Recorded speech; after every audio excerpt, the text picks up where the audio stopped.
परिवार की हालत रो रो के बुरी हो गई है, क्योंकि इस 8 जुलाई को बहन और भाई दोनों की शादी थी।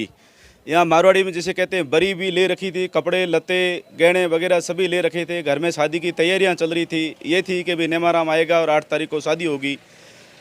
और जिस परिवार के हम जो 4 भाई और माता पिता दादी उसी पर आश्रित थे।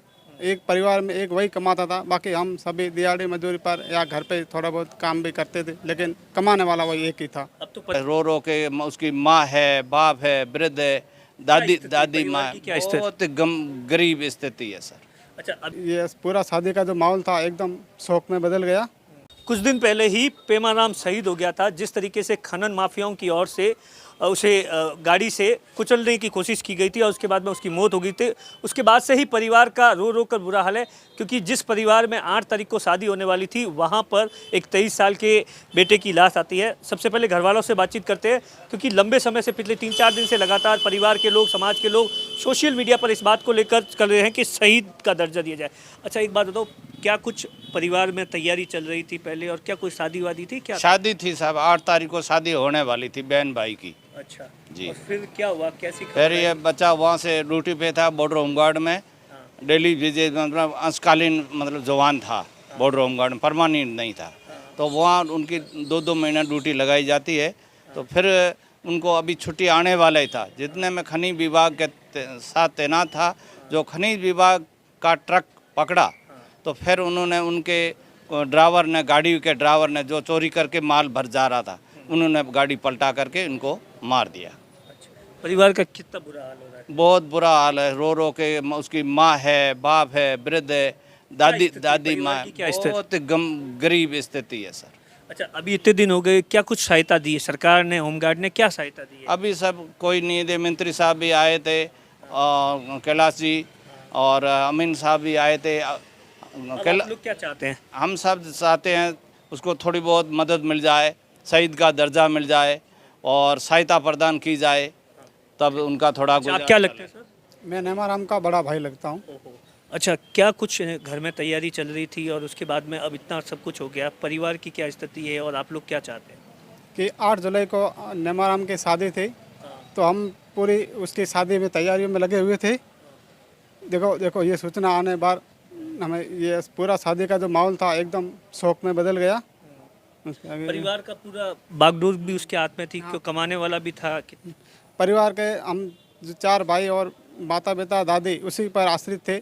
एक परिवार में एक वही कमाता था, बाकी हम सभी दिहाड़ी मजदूरी पर या घर पे थोड़ा बहुत काम भी करते थे, लेकिन कमाने वाला वही एक ही था। अब तो परिवार चलाना भी मुश्किल हुआ। हाँ सर, अब परिवार चलाना भी मुश्किल है सर। अभी कुछ सहायता दी होमगार्ड वगैरह ने? नहीं सर, अभी और किसी और से कोई सहायता नहीं आई। क्या कुछ चाहते हैं आप लोग, क्या चाहते हैं? परिवार के लोगों को रोजगार मिले, शहीद का दर्जा मिले, क्या कुछ चाहते हैं? सर हम यही चाहते हैं कि नेमाराम को शहीद का दर्जा मिले, हो सके थोड़ी बहुत जो सहायता भी मिले तो अब अच्छा। देखिए परिवार का किस तरीके की बुरा हाल है, क्योंकि परिवार का इकलौता कमाने वाला था। पूजी, क्या कुछ किस तरीके की परिवार की स्थिति है और गांव में इस तरीके का मातम है, क्या कुछ? परिवार की हालत रो रो के बुरी हो गई है, क्योंकि इस 8 जुलाई को बहन और भाई दोनों की शादी थी।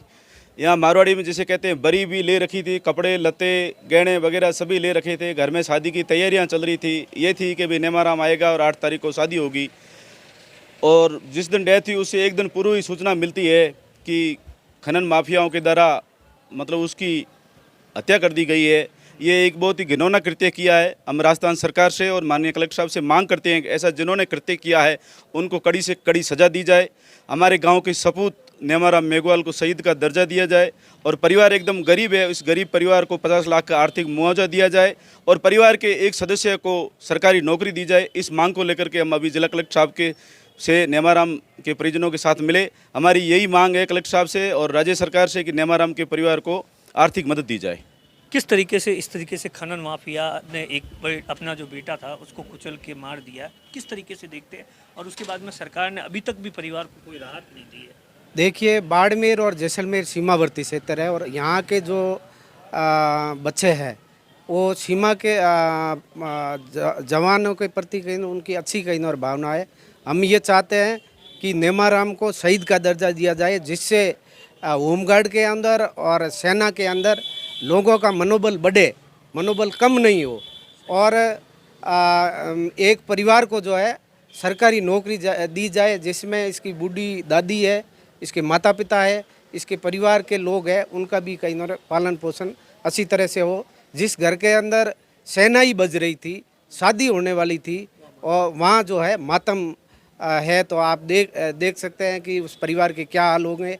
तो हमारी जो है मुख्यमंत्री जी और प्रधानमंत्री जी को आज जिला कलेक्टर महोदय के मार्फत जो ज्ञापन दिया गया, उसमें यही मांग है कि नेमाराम को शहीद का दर्जा दिया जाए और 50 लाख तक का जो है आर्थिक मुआवजा दिया जाए और सरकारी नौकरी दी जाए एक परिवार को, किसी को भी। देखिए कि परिवार के लोगों ने साफ तौर पर कहा कि शहनाई बजने वाली थी, लेकिन अचानक ही इस तरीके की खबर आ गई और अब परिवार में कोई भी कमाने वाला नहीं है। कैमरे के पीछे अश्विनी है, मैं आपका साथी दिनेश बोहरा।